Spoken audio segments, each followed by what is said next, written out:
안녕하세요. 이번 시간에는 여러분이 보내주신 워크샵 자료 있잖아요. 네네. 그걸 보면서 디자인 작업할 때 파이썬 기초, 이걸 좀 깊이 파헤쳐 보려고 합니다. 아, 네, 좋습니다. 그냥 뭐 코딩 공부 이게 아니고 라이노나 그래스허퍼 같이 우리가 맨날 쓰는 툴 안에서 파이썬이 어떻게 쓰이는지 그 힘을 알아보는 거죠. 맞아요. 그 보내주신 자료 보니까 웹사이트랑 깃허브 저장소도 있던데요? 네, 맞아요. 깃허브. 네.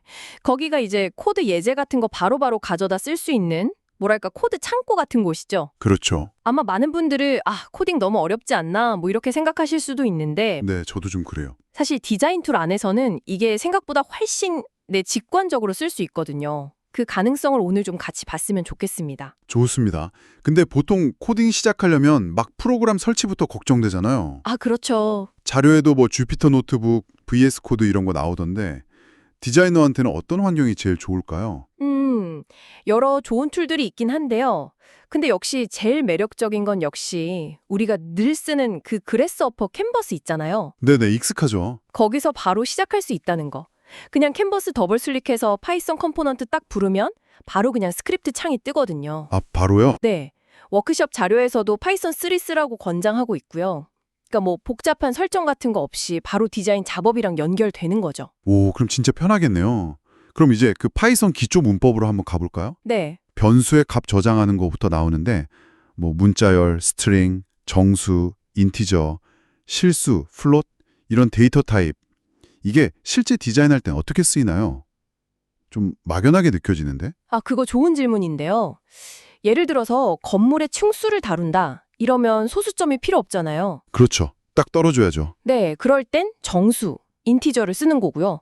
근데 만약에 뭐 파사드 패널 각도처럼 엄청 정밀한 값, 이런 걸 다룰 때는 소수점까지 표현되는 실수, 플롯이 필요하겠죠. 아하. 그리고 뭐 객체에 아이디를 붙인다거나 특정 레이어 이름을 쓴다거나 할 때는 문자열 스트링을 쓰고요.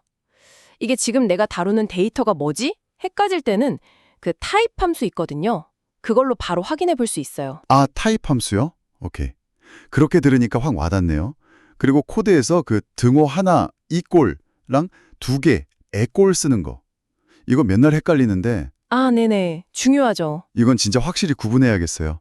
이꼴은 값을 넣는 거고 에꼴은 같은지 비교하는 거. 맞죠? 네, 정확합니다. 그게 코딩의 진짜 기본 중 하나예요. 그리고 주석, 그 해시태그 표시.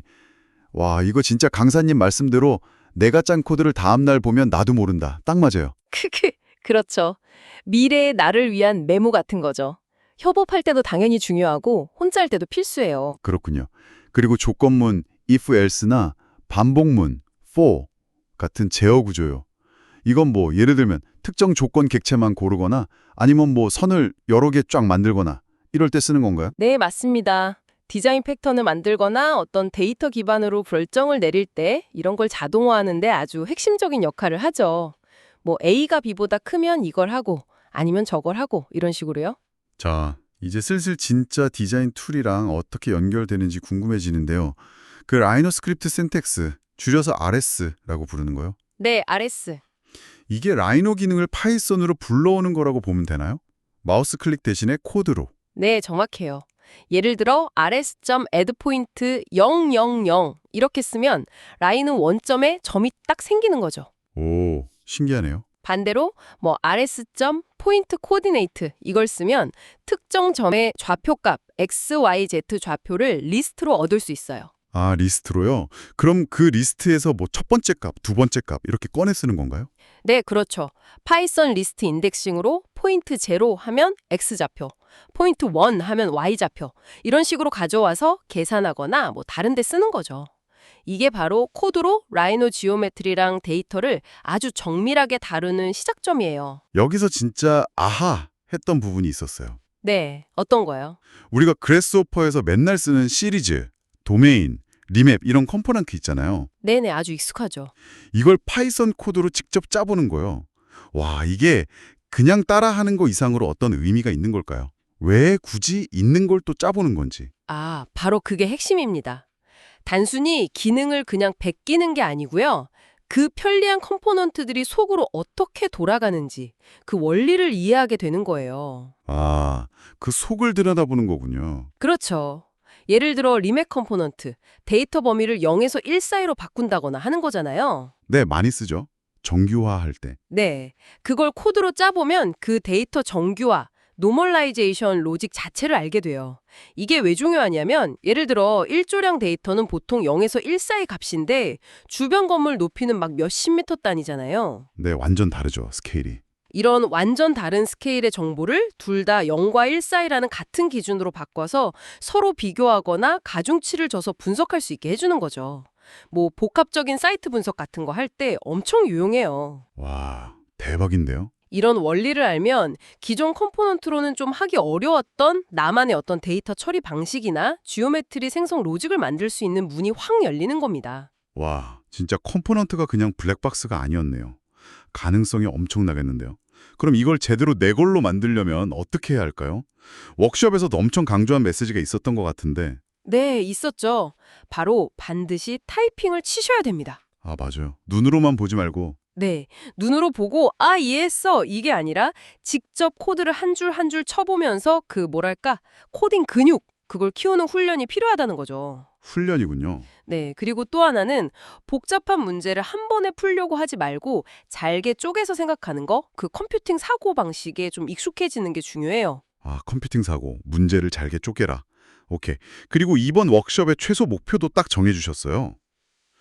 진짜 미니멈은 파이썬 기본 문법이랑 라이노 스크립트 신텍스 써서 어쨌든 라이노에서 뭐라도 하나 만들어보는 것이라고. 맞아요. 그 시작이 진짜 중요해요. 거기서부터 시작해서 점점 더 복잡한 자동화나 뭐 데이터 시각화 이런 쪽으로 나아갈 수 있는 거니까요. 혹시 더 깊게 파고들고 싶으시면 캐글 같은 데이터 과학 커뮤니티 예제들 보는 것도 도움이 될 거예요. 네, 캑을 알겠습니다. 결국 들어보니까 파이썬은 그 자체가 목적이라기보다는 우리가 이미 잘 쓰고 있는 라이노나 그라스호프를 더 똑똑하게, 더 효율적으로 쓰게 해주는 뭐랄까 증강도구 같은 느낌이네요. 정확한 표현입니다. 단순 반복 작업 줄이는 것부터 시작해서 진짜 복잡한 형태 만들고 데이터 기반 디자인까지 다 가능하게 해주니까요. 네, 오늘 이야기 마무리하면서 여러분께 이런 질문 한번 드려보고 싶어요. 그라스호프 컴포넌트 뒤에 숨겨진 로직을 파이썬으로 이해하고 직접 다룰 수 있게 된다는 것, 이게 앞으로 여러분의 디자인 문제 해결 방식이나 자동화에 대한 접근법을 근본적으로 어떻게 바꿀 수 있을까요? 네, 한번 생각해 보시면 좋을 것 같습니다. 꾸준히 연습하고 탐구하셔서 이 질문에 대한 여러분만의 답을 꼭 찾아가시길 바랍니다. 오늘 다룬 자료들 다시 한번 꼭 보시고요. 진짜 직접 코드 짜놓으면서 여러분의 디자인 역량을 한 단계 더 끌어올려 보시기를 응원하겠습니다.